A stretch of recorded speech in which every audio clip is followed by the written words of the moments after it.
اگر ایک 1000 سال پہلے سے پیری مریدی کا، طریقت کا، تصوف کا سلسلہ جاری ہے، آج لوگ کہتے ہیں یہ نئی بات ہے، یہ کل شروع ہوا ہے۔ داتا صاحب رحمۃ اللہ علیہ کے وصال پر ان کا عرس شروع ہوا، یعنی عرس بھی 1000 سال سے ہوتے چلے آ رہے ہیں۔ آج بعض لوگوں کو غلط فہمی ہوتی ہے کہ یہ آج کی کوئی نئی ایجاد ہے، اور اگر ایک 1000 سال پہلے کے لوگ ضرورت محسوس کرتے تھے کہ پہلے کسی درویش کی خدمت کریں گے تو پھر ہمیں کچھ ملے گا، تو ہمارا تو زمانہ ہی بڑا عجیب ہے۔ یہاں بہت سارے لوگ ہیں جو کہتے ہیں میں خود قرآن جانتا ہوں، حدیث جانتا ہوں، میں خود بڑا سمجھدار ہوں، مجھے کسی کی کیا ضرورت ہے۔ بہت ساری چیزیں ایسی ہیں جنہیں ہمیں غور سے دیکھنا چاہیے۔ 1000 سال پہلے داتا صاحب، اور پھر داتا صاحب کہتے ہیں میرا کسی عام گھرانے سے تعلق نہیں، میں مدینے والے محبوب کی اولاد ہوں، سید ہیں۔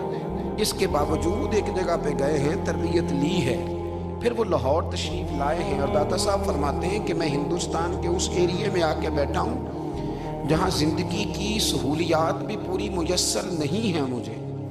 لاہور 1000 سال پہلے آپ اگر اس کا نقشہ دیکھیں تو کیا نظر آئے گا؟ جن لوگوں نے ابھی 40 سال 35 سال پہلے لاہور کو دیکھا ہے وہ بھی جانتے ہیں اس کی کیفیات کیا تھی۔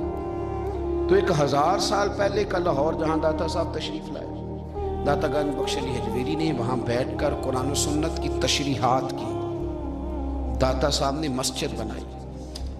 اب لفظ داتا سے بھی بڑا اختلاف ہے لوگوں کو،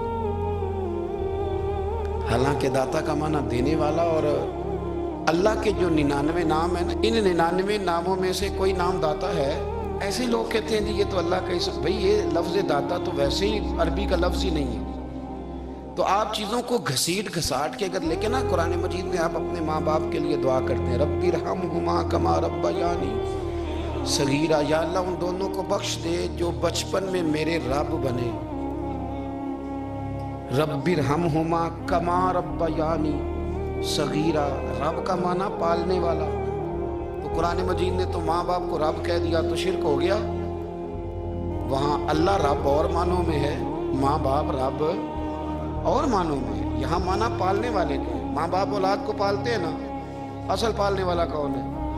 اللہ۔ تو اب کسی نے کہا کہ ابا آپ نے مجھے پالا ہے، تو کافر ہوا کہ مسلمان ہوا؟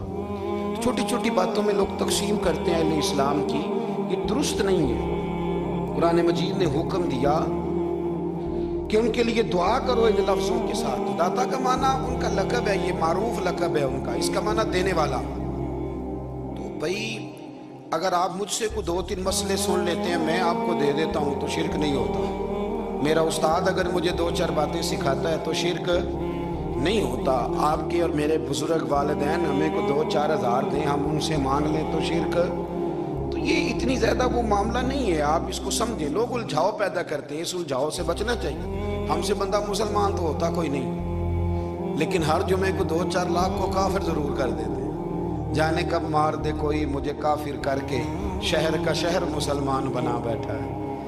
تو اتنا سستا نہ کریں اس چیز کو، چیزوں کو سمجھیں اور غور کریں۔ تو داتا صاحب رحمۃ اللہ علیہ نے قرآن و سنت کی تشریحات کی۔ اب ایک بات میں کہنے لگا ہوں، داتا صاحب رحمۃ اللہ علیہ، بابا فرید صاحب رحمۃ اللہ علیہ، حضرت شیخ عبد القادر جیلانی غوث پاک رضی اللہ تعالیٰ عنہ، یہ وہ بزرگ نہیں ہے کہ جن کی تاریخ دفن ہے،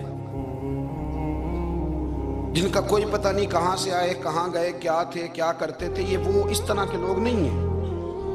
ان لوگوں کا کلام اصل صورت میں آج بھی دنیا میں موجود ہے۔ بابا فرید کی تحریریں موجود ہیں، حضرت غوث پاک کی کتابیں موجود ہیں، داتا گنج بخش علی حجویری کی کشف المحجوب شاید دنیا کی ہر زبان میں ملتی ہے۔ اب میں جو بات کہنے لگا ہوں اس پر غور کرنا۔ اگر کشف المحجوب آپ پڑھیں نا ساری، تو سب سے پہلے وہاں ملنگوں کا داخلہ بند ہوگا، کوئی ملنگ آپ کو نظر نہیں آئے گا، چونکہ داتا صاحب کی تعلیمات بالکل اس کے برعکس ہیں۔ فوری طور پر وہاں عورتوں کا داخلہ بند ہوگا، چونکہ داتا صاحب کی تعلیمات اس کے بالکل برعکس ہیں۔ میلے ٹھیلے یہ ساری چیزیں وہاں بند ہوں گی۔ یہ کوئی کہیں نہیں داتا صاحب نے کہا کہ پنڈی سے پیدل آنا بڑے بڑے جھنڈے اٹھا کے اور میرے مزار پہ حاضری دینا، داتا صاحب اس کے مخالف ہیں، اس لیے کہ وہ کوئی ایسی چیز تو نہیں کہ وہ دفن ہے۔ داتا علی حجویری کی تعلیمات تو لکھی ہوئی ہیں، کتاب موجود ہے، اور ہر چیز کا انہوں نے بیان کر دیا اس کے اندر۔ علم سے شروع ہوئے ہیں وہ، علم، عمل، فقر،